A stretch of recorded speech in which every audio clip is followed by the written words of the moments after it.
starts now. Thanks for joining us. I'm Gia Vang. And I'm Terry McSweeney. Heartbroken and traumatized. That's how House Speaker Nancy Pelosi is describing what her family is feeling after a violent hammer attack on her husband, Paul. Yeah, in the last 15 minutes, the speaker released her first statement about the bizarre incident inside their Pacific Heights home. It reads in part, quote, "Yesterday morning, a violent man broke into our family home, demanded to confront me, and brutally attacked my husband, Paul. Our children, our grandchildren, and I are heartbroken and traumatized by the life-threatening attack on our pop. We're grateful for the quick response of law enforcement and emergency services and for the life-saving medical care he is receiving. Please know that the outpouring of prayers and warm wishes from so many in the Congress is a comfort to our family and is helping Paul make progress with his recovery." Well, Speaker Pelosi says her husband's condition continues to improve. The investigation into the attack still in the very early stages. NBC Bay Area's Christy Smith has the latest from San Francisco General. Right now, the motive and what his full intent is or was is still under investigation. A day after the violent attack on House Speaker Nancy Pelosi's husband, Paul Pelosi, the investigation remains in the early stages.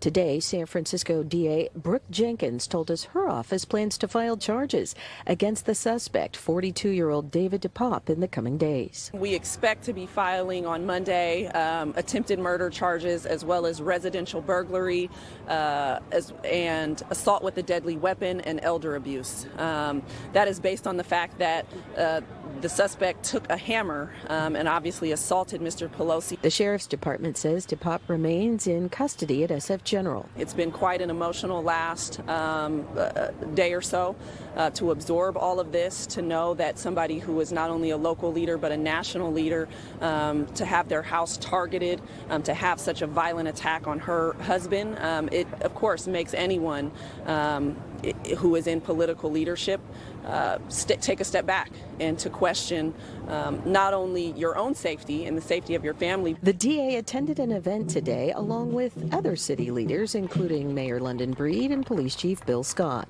We don't know where this investigation is going to end, but we're going to continue to dig, turn over every piece of evidence that we can, and our primary focus from the police standpoint is to do our job so the prosecutors can do theirs. And this man needs to be held accountable for what he did. Speaker Pelosi was in Washington when the attack happened early yesterday morning. Sources say Paul Pelosi managed to call 911 when the suspect wasn't paying attention.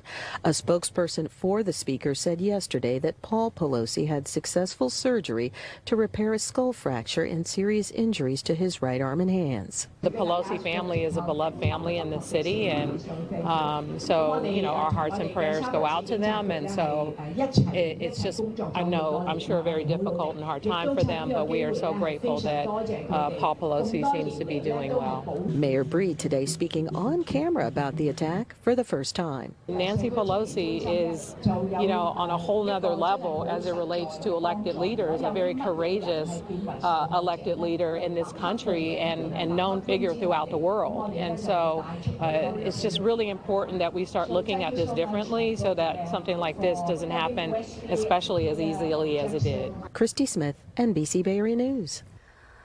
Political leaders continue to respond to the attack. Today, former President Barack Obama connected the incident to a divisive political rhetoric. When we don't just disagree with people, but we start demonizing them, making wild, crazy allegations about them, that creates a dangerous climate.